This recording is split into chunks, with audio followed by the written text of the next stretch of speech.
আজ দুপুরের মেনু সরপুটি আর হচ্ছে তার সাথে একটু চুনো মাছ পেয়েছি, যেটাকে গুঁড়ো মাছও বলে, সেইটা। তো এখন আমরা রান্না করব সরপুটি আর চুনো মাছ। এদিকে চুনো মাছের জন্য আলু পেঁয়াজ কেটে নিয়েছি, লঙ্কা নিয়েছি। ওদিকে সরপুটির জন্য আলু কাটা আছে, আর সজনে ডাঁটা দেখতে পাচ্ছ, ওটা হচ্ছে আমি মুসুরির ডালে একটু দেবো।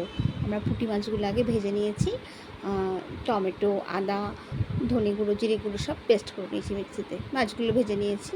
এদিকে আমার ডালটাও প্রায় হয়ে এসছে। এবার মশলাটা ভালো করে কষিয়ে নিচ্ছি আলুটা ভেজে, তারপর মাছগুলো দিয়ে দিয়েছি। আর এইদিকে আমাদের চুনো মাছ ভাজা হচ্ছে। এবার আলু পেঁয়াজগুলো ভেজে নেব। আলু পেঁয়াজগুলো ভাজা হলে আস্তে আস্তে আলু পেঁয়াজের সাথে আমরা চুনো মাছগুলোকে মিশিয়ে নেব। তারপর নেড়েচেড়ে একটু জল দিয়ে দেবো, তাহলে রেডি হয়ে যাবে আমাদের চুনো মাছ। আর সরপুটির ঝোল রেডি হয়েই গেছে।